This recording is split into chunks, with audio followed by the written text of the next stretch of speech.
Del libro de los Hechos. Bienvenido al tabernáculo Maranata Perland. Dios me los bendiga a todos los que están en sintonía, los que tenemos por acá. Muchas gracias. Vamos a empezar entonces hoy a leer el capítulo 7. Y vamos a irnos desde el versículo 17 al 43. Hoy vamos a leer una porción bastante grande de la palabra de Dios. Así que vámonos a Hechos, al capítulo 7, desde el versículo 17 al 43. Yo espero que estén siguiendo los estudios. Cuando se pierde uno aquí, lo puede mirar por YouTube, suscríbase al canal. Espero que estén siguiendo los estudios para que podamos llevar la secuencia de lo que está pasando, ¿verdad? Porque aunque tratamos de hacer un estudio lo más que podamos completo para cada ocasión, pero sería muy recomendable que vayan siguiendo el estudio, ¿verdad? Así que vamos a leer Hechos, capítulo 7 y verso del 17 al 43. Pero cuando se acercaba el tiempo de la promesa que Dios había jurado a Abraham, el pueblo creció y se multiplicó en Egipto, hasta que se levantó en Egipto otro rey que no conocía a José. Este rey, usando de astucia con nuestro pueblo, maltrató a nuestros padres a fin de que expusiesen a la muerte a sus niños para que no se propagasen. En aquel mismo tiempo nació Moisés y fue agradable a Dios y fue criado 3 meses en casa de su padre. Pero siendo expuesto a la muerte, la hija de Faraón le recogió y le crió como a hijo suyo. Y fue enseñado Moisés en toda la sabiduría de los egipcios y era poderoso en sus palabras y obras. Cuando hubo cumplido la edad de 40 años, le vino al corazón el visitar a sus hermanos, los hijos de Israel, y al ver a uno que era maltratado, lo defendió e hiriendo al egipcio, vengó al oprimido. Pero él pensaba que sus hermanos comprendían que Dios le daría libertad por mano suya, mas ellos no lo habían entendido así. Al día siguiente se presentó a uno de ellos que reñían y los ponía en paz, diciendo: varones, hermanos sois, ¿por qué os maltratáis el uno al otro? Entonces el que maltrataba a su prójimo le rechazó, diciendo: ¿quién te ha puesto por gobernante y juez sobre nosotros? ¿Quieres tú matarme como mataste ayer al egipcio? Al oír esta palabra, Moisés huyó y vivió como extranjero en tierra de Medián, donde engendró 2 hijos.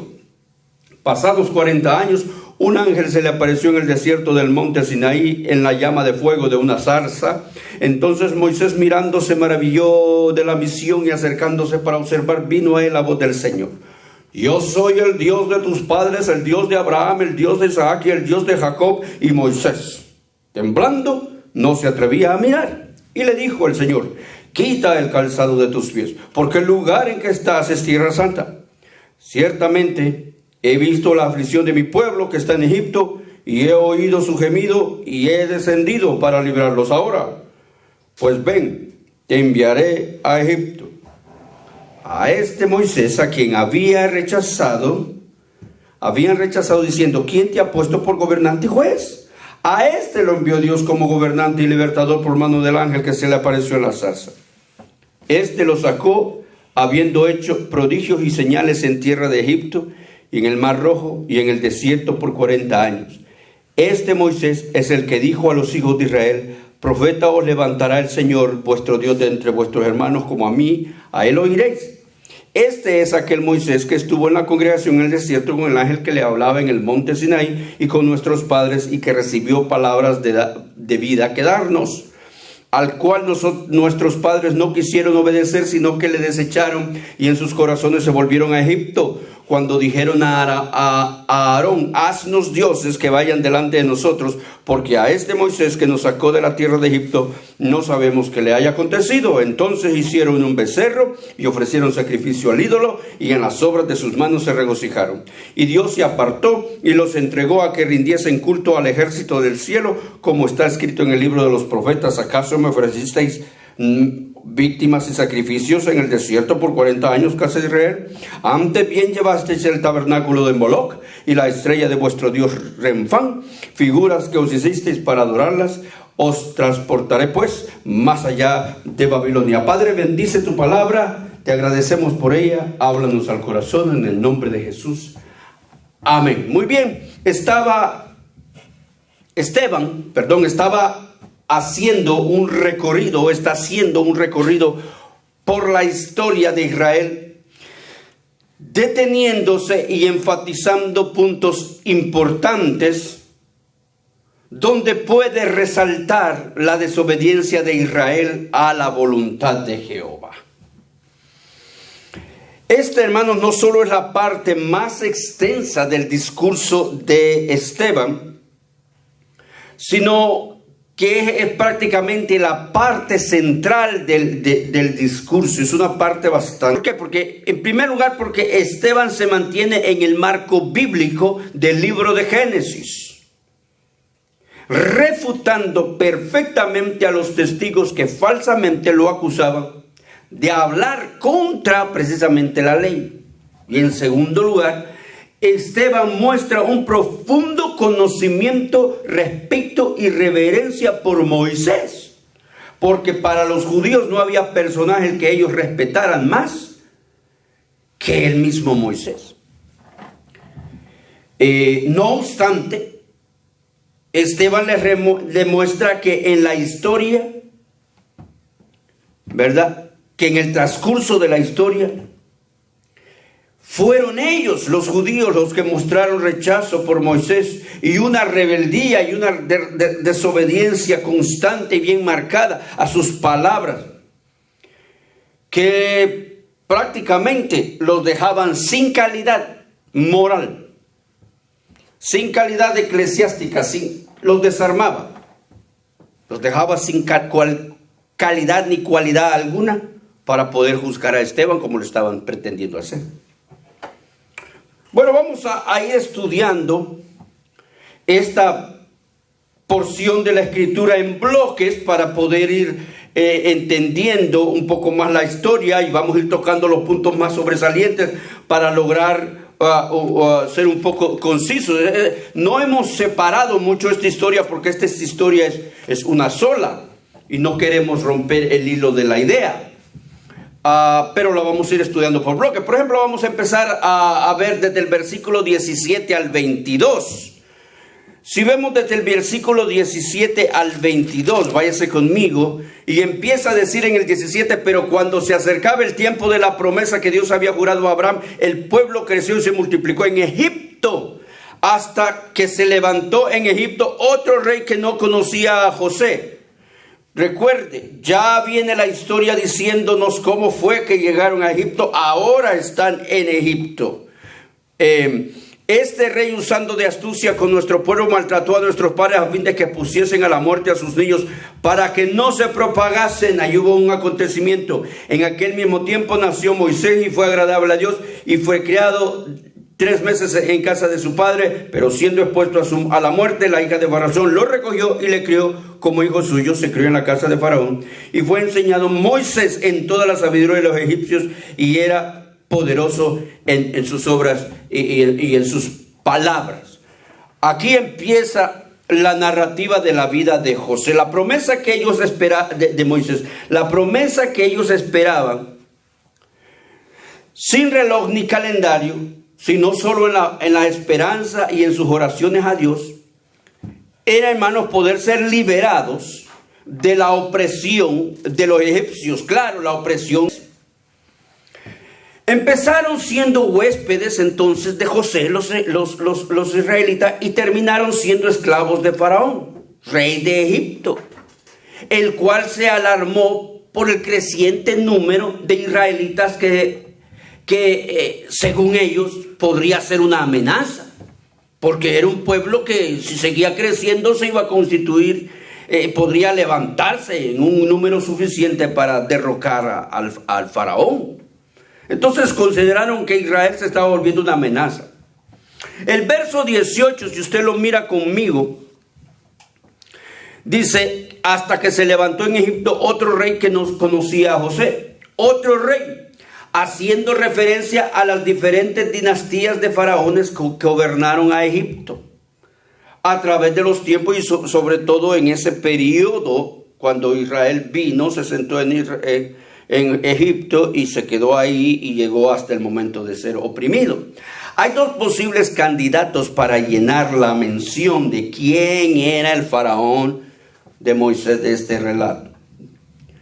Primero, si el éxodo ocurrió alrededor de los años 1445 o 1446 antes de Cristo, entonces esto determinaría que sucedió durante el siglo XVIII más o menos de la dinastía egipcia. Entonces el faraón sería Tutmosis III. Esa es una versión. La segunda versión es que la evidencia arqueológica trata de apuntar al siglo XIX de la dinastía egipcia y menciona a Merneptah, hijo de Ramsés II, como el faraón opresor. Y sitúa al éxodo allá por el año 1445 a.C. Estos datos nos deben aclarar que el faraón que crió a Moisés no es el mismo contra el cual Moisés tuvo que pelear para liberar a Israel. ¿Qué podemos aprender de esta porción bíblica? Como creyentes, como pueblo de Dios, podríamos vivir ambas experiencias. Una, ser aceptados y reconocidos con un buen nombre, pero también ser rechazados y deshonrados en las opiniones ajenas.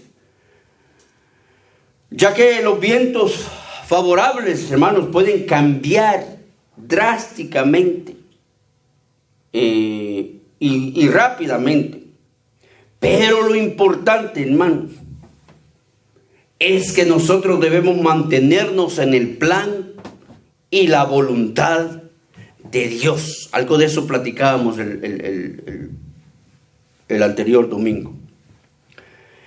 Este es el bloque de entrada de este relato. Ahora vamos a pasar al siguiente bloque, que es del versículo 23 al 29. Léalo conmigo. Ahora ya apareció Moisés en escena, ¿verdad?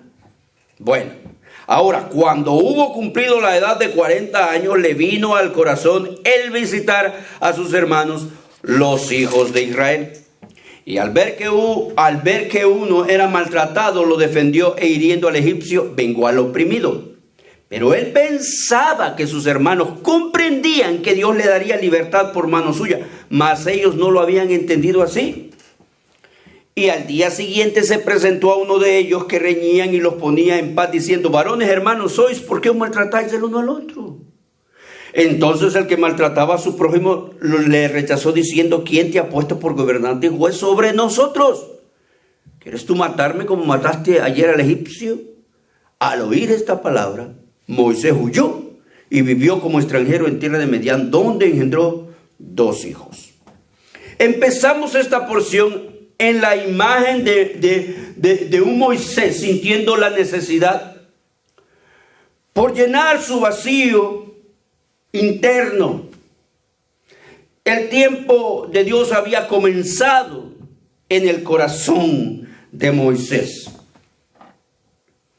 En sus primeros años, Moisés recibió la mejor preparación militar y académica posible en la casa de Faraón. Todo lo mejor posible en sus días y en el reino. En ese entonces, Egipto era una potencia en muchísimos niveles. Ahora inician sus segundos periodo de 40 años. Y en su revoltijo de sentimientos, se convirtió, hermano, en un asesino. Véalo aquí en el relato. Se convirtió en un asesino por defender a su pueblo, porque él estaba sintiendo y pensando que lo que estaba sintiendo y haciendo era correcto. Y eso lo llevó a quebrar con la vida que él había tenido sus primeros 40 años. cuando se encontró siendo acusado de un crimen. Interesante que Moisés, hermanos, dejó su trono real por el cuidado, si usted lo lee, por el cuidado y preocupación por sus hermanos, aunque dice el verso 25 que no lo entendieron. Igual que nuestro amado Jesús dejó su trono de gloria por tipos como tú y como yo. Y sabe también, a la luz de la Escritura, no lo entendieron. Y hay mucha gente no lo sigue entendiendo. Por eso Moisés tipifica a Jesucristo. Mira el verso 27 conmigo. Entonces el que maltrataba a su prójimo le rechazó diciendo: ¿quién te ha puesto por gobernante y juez sobre nosotros? A ver, fíjense, este era un judío a los que Moisés estaba queriendo amar y adaptarse y defender y libertar, prácticamente rechazándolo. Miren quién lo dijo esto. Esto era un israelita. Y al mismo tiempo que rechazaba a Moisés, hermano,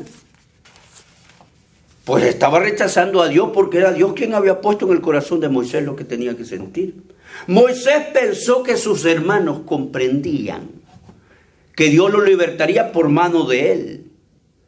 Pero al contrario, fue rechazado con despecho y desprecio. E inmediatamente le negaron el derecho a ser su gobernante y juez. Lo vieron insignificante, lo vieron asesino, lo vieron como cualquier cosa y se rebelaron contra él. El personaje que tipifica, hablándole a Moisés y diciéndole: ¿me vas a matar a mí como mataste al egipcio? Este personaje tipifica a la humanidad. Este personaje tipifica al pueblo de Israel en primer lugar y tipifica a la humanidad. ¿Y quién eres tú? ¿Quién te mandó? Yo soy yo. Yo hago lo que yo quiero. ¿Qué? ¿Verdad? Y dejó a Moisés sin la posibilidad de poder llevar a cabo su propósito en ese instante. Y Moisés se sintió acosado, se sintió atacado y al mismo tiempo rechazado, perseguido, y tuvo que huir. Y se fue al desierto. Y ahí terminan los otros, el segundo periodo de 40 años de Moisés. Y va a comenzar el tercer periodo de otros 40 años de Moisés. El mensaje de Esteban está siendo bastante claro. Ustedes rechazaron a Moisés, tal como han hecho con Jesús, y le niegan a Jesús ser gobernante y juez sobre ustedes. Esto es lo que trae el discurso. Pero les da la oportunidad a los que están oyendo que entiendan la historia. Por eso se las está contando. La historia que de hecho ya conocen y que ellos mismos dicen que respetan y defienden. Sucede, hermanos, que cuando pesan más nuestros intereses y nuestro ego, aún con la Biblia en la mano, rechazamos lo que viene de Dios y lo reemplazamos por ideas humanas. Cuidado con que viendo no querramos ver, como dice la Escritura. Cuidado con que no sigamos la Escritura, sino que estemos siguiendo a cualquier voz ajena. Eso es lo que pierde al mundo cuando no seguimos a Dios, cuando no seguimos su voluntad. Bien, pasemos con Esteban a los siguientes 40 años, como les decía, de Moisés. Leamos ahora del verso 30 al verso 34. Dice así: pasados 40 años, fíjense, Un ángel se le apareció en el desierto del monte Sinaí en la llama de fuego de una zarza. Entonces Moisés, mirando, se maravilló de la visión, y acercándose para observar, vino a él la voz del Señor: yo soy el Dios de tus padres, el Dios de Abraham, el Dios de Isaac y el Dios de Jacob. Y Moisés, temblando, no se atrevía a mirar. Y le dijo el Señor, quita el calzado de tus pies, porque el lugar en que estás es santo. Ciertamente he visto la aflicción de mi pueblo que está en Egipto, y he oído su gemido, y he descendido para librarlos. Ahora pues, ven, te enviaré a Egipto. Voy a empezar por el final. Qué interesante este versículo 34. Jesús desciende para librarlos, pero manda a Moisés. ¿Verdad? Pues, bien. Aquí lo que está sucediendo es el maravilloso encuentro, podría decirlo así, cara a cara de Moisés con Dios. Esteban habla aquí, por supuesto, de un ángel, lo estamos leyendo, pero en el Antiguo Testamento, en el relato del Antiguo Testamento, este ángel es el mismo Jehová. Si nosotros leemos en el versículo 32, miremos cómo Jehová mismo es el que se presenta. Yo soy el Dios de tus padres. Eso le dice el ángel que acaba de mencionar Esteban desde la zarza. Es interesante notar que Moisés se acercó a la zarza, pero hermanos, no se acercó por devoción religiosa. Moisés se acercó a la zarza por curiosidad, porque la zarza ardía, pero no se consumía, no se quemaba. ¿Y aquí qué está pasando? Y Moisés se acercó para ver, ¿y ahí qué está pasando? Pero no se acercó porque iba a adorar o algo así. Para él en ese momento no había ninguna connotación divina. Entonces es cuando se encuentra sorprendentemente con Dios mismo hablándole para llamarlo y comisionarlo al puesto de libertador y juez de su pueblo. Mire, algo interesante es que el Señor dice que ha descendido y por lo tanto llama al lugar donde ha descendido santo. En otras palabras, reclama la tierra y reclama santidad, reclama que la tierra o que esa porción se aparte para él y para su pueblo.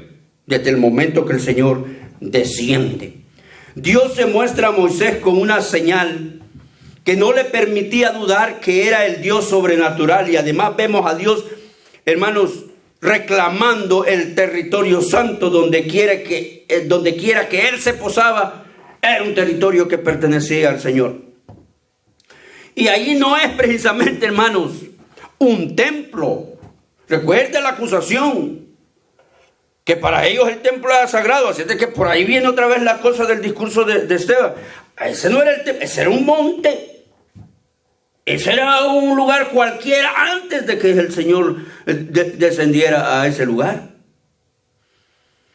Así que el templo no fue hecho para santificar a Dios, sino que es Dios quien debe santificar el templo, así como santificó al monte Sinaí. El verso 33, y le dijo el Señor: quita el calzado de tus pies, el lugar que estás es tierra santa. El Señor está reclamando tierra santa. No es más que la bendita idea de que un Dios santo quiere un pueblo santo, quiere un lugar santo. Todo lo que el Dios santo toca debe ser santo. Además no vemos a un Dios preguntando a Moisés: oye, Moisés, ¿quieres ir? Oye, yo vine a ver si me quieres acompañar. Mire, ¿tú crees que tienes chance, José? En todas tus ocupaciones aquí en el desierto, ¿crees que tienes chance de hacerme una diligencia? Que no se le ocurra a ningún hombre decirle a Dios lo que tiene que hacer. La voluntad de Dios, hermanos, es suprema.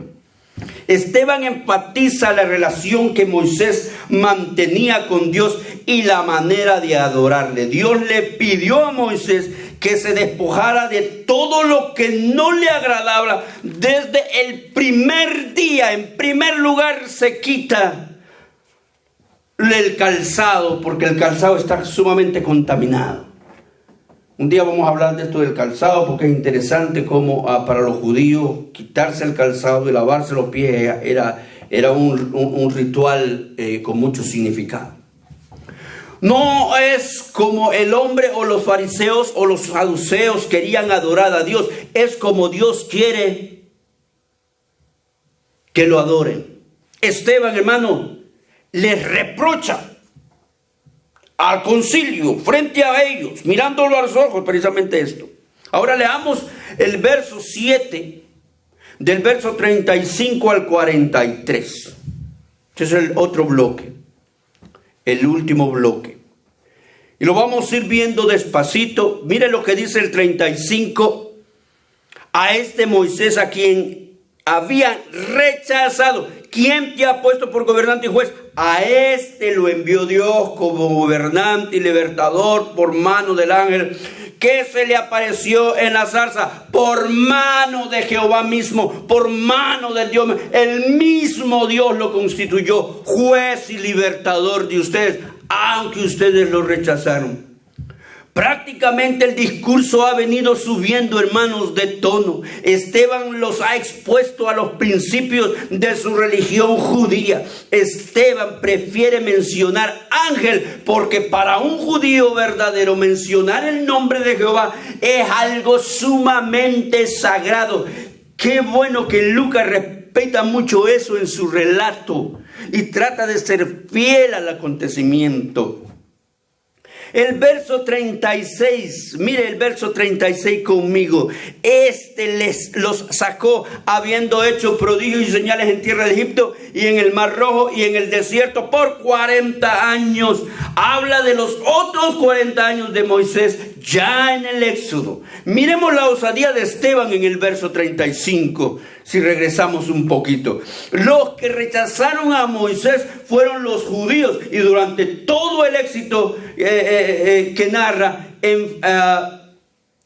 durante todo el exilio que se narra aquí, enfatiza que lo rechazaron constantemente. El verso 38, léalo conmigo, dice así: este es aquel Moisés que estuvo en la congregación en el desierto con el ángel que le hablaba en el monte Sinaí y con nuestros padres, y que recibió palabras de vida que darnos. El verso 38, Esteban está utilizando la palabra congregación, que es eclesía en el griego. Pero no lo está usando como en un sentido de iglesia, sino que lo está usando en un sentido de grande reunión, grande congregación. Usted puede, al decir congregación, usted puede imaginarse a el pueblo reunido enfrente, ¿verdad? El verso 39, el cual nuestros padres no quisieron obedecer, sino que lo desecharon y en sus corazones se volvieron a Egipto. Ay, claramente aquí Esteban con mucho denuedo enfatiza por tercera vez ya prácticamente el rechazo a Moisés. O sea, por si les queda duda, ya van 3 veces que le está diciendo en su cara: ustedes lo rechazaron. En otras palabras, ellos estaban prefiriendo una situación humana, una condición humana, por la santidad que Dios reclamaba, o de que Dios reclama. Pero mire, regresemos al verso 37, léalo conmigo el verso 37. Este Moisés es el que dijo a los hijos de Israel: profeta os levantará el Señor nuestro Dios de entre vuestros hermanos, como a mí, a él oiréis. Esteban les hace recordar cómo el mismo Moisés les había hecho un anuncio que se cumpliría muchos siglos después. Los hermanos judíos, ellos lo sabían, porque cuando apareció Juan el Bautista le preguntaron si él era el profeta. ¿Lo recordamos ese pasaje? Que Moisés les anunció. ¿Y qué contestó Juan el Bautista? Le dijo: no, yo no soy. Yo soy solo una voz que clama en el desierto. Y luego en su ministerio brevemente narrado en los evangelios, les pone enfrente a Jesús como el profeta anunciado por Moisés. Pero estos saduceos y fariseos del concilio, pretenden siempre respetar a Moisés, sin embargo, dice el verso 39, lo rechazaron a él y ya al profeta que él les anunció, hasta el punto de darle muerte en la cruz del Calvario. Mire, el 39 dice, el cual nuestros padres no quisieron obedecer, sino que lo desecharon y en sus corazones volvieron a Egipto. Entramos ahora a un punto clave del discurso. ¿Quién tiene aquí que juzgar aquí? ¿El concilio a Esteban o Esteban al concilio? Obviamente cualquier judío y principalmente los del concilio no lo podían juzgar a Esteban. Más bien ahora se vuelve de acusado a acusador, porque Esteban estaba del lado correcto de la obediencia, pero ellos insistían en desobedecer y desechar a Jesús y a sus profetas. Así que ahora Esteban no solo les llama desobedientes, fíjense, pero desobedientes, hermano, con todas las letras en grande, sino que va a describirle uno de sus grandes errores como nación judía. Entramos ahora al verso 40, donde dice, cuando dijo a Aarón, haznos dioses que vayan delante de nosotros, porque a este Moisés que nos sacó de la tierra de Egipto, no sabemos qué le haya acontecido. No olvidemos que si hay algo que Dios detesta, hermanos, es la idolatría, que fue precisamente el producto de la desobediencia, de la infidelidad en el corazón de sus antepasados. Del capítulo 32 de Egipto, del libro de Éxodo. Ellos tenían un Dios invisible, pero neciamente querían imitar la religiosidad de Egipto. Ellos empezaron otra vez a pensar en Egipto, empezaron a querer volver a Egipto. Mire el verso 41.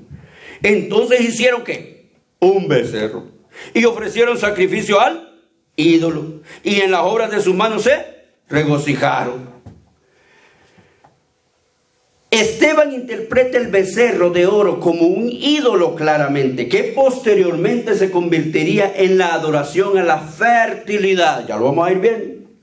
Y usa hábilmente este evento histórico descrito en estos versos para introducir la cita del rollo del profeta Amós, del capítulo 5 del profeta Amós, donde se afirma que Israel siempre ofrecía sacrificios a dioses extranjeros.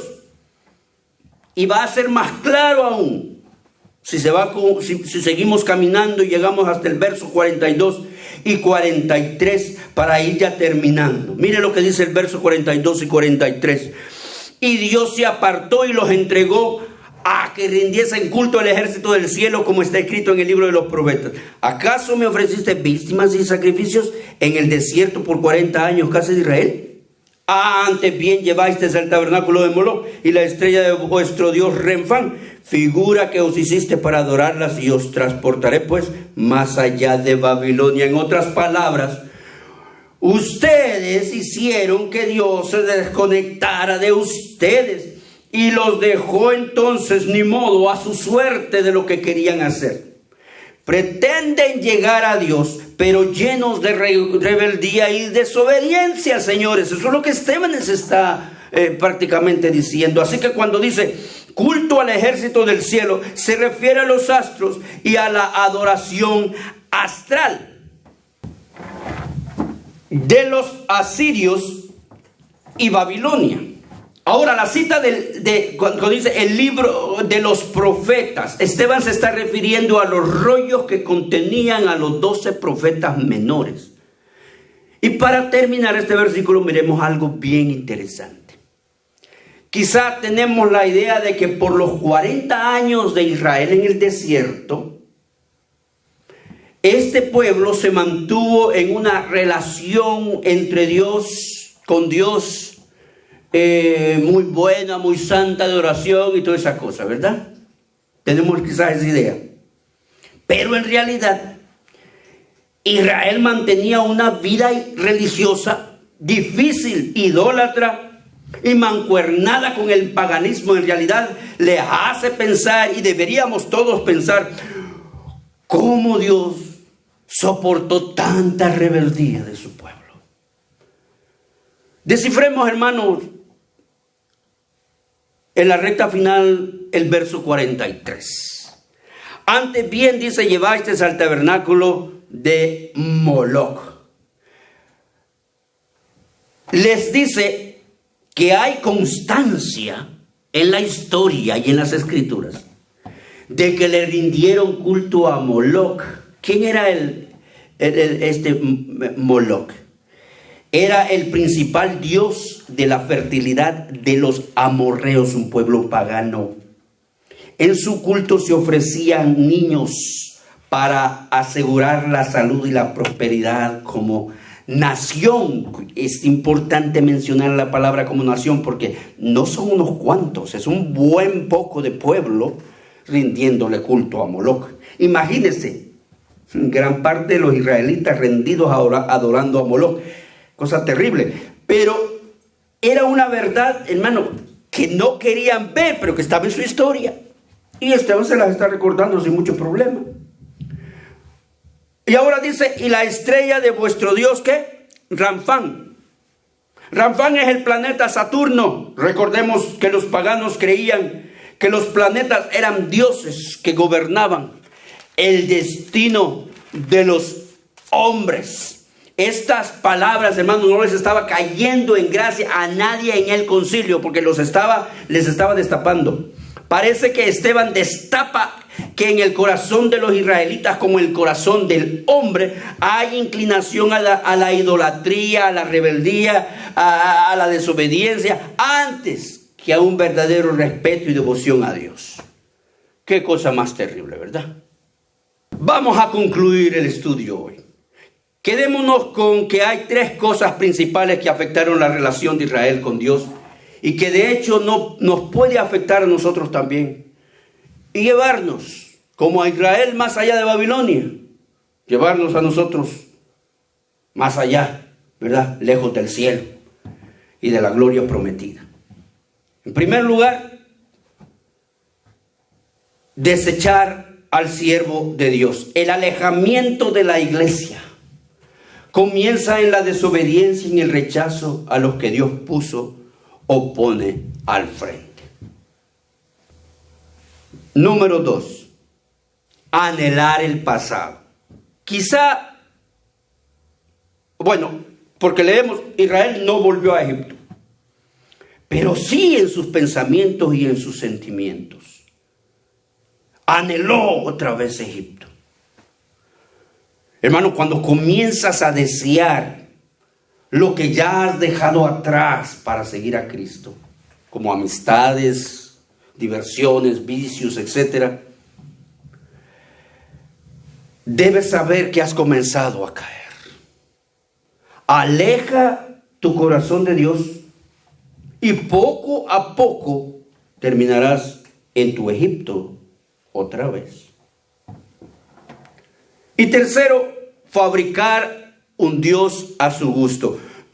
Somos muy hábiles para fabricarnos nuestras propias ideas de Dios, alejándonos. Le damos forma a nuestras excusas para seguir pecando. Deberíamos preguntarnos si nuestra fe y entrega a Dios va más allá de nuestra práctica religiosa, de la práctica de nuestros rituales en el culto. Israel rechazó,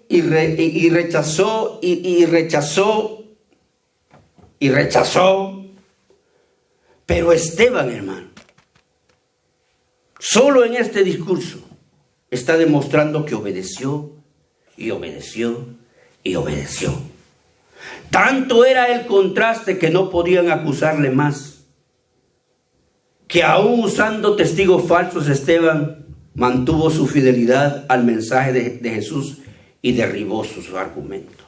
En el próximo estudio veremos cómo el carácter cristiano de Esteban brilló no solo en Esteban, sino ante la falsedad oscura de sus acusadores, así es de que los invitamos, no sin antes también invitar a una persona que no ha recibido a Cristo como su Señor y Salvador a que venga a los pies del Señor. Si quiere recibir al Señor, ore con nosotros, dígale: Padre nuestro que estás en el cielo, te doy gracias porque Cristo murió en la cruz por mí. Yo quiero abrirle mi corazón y recibirlo como mi Señor y Salvador. Bendito sea tu nombre, Señor, gracias por salvarme hoy.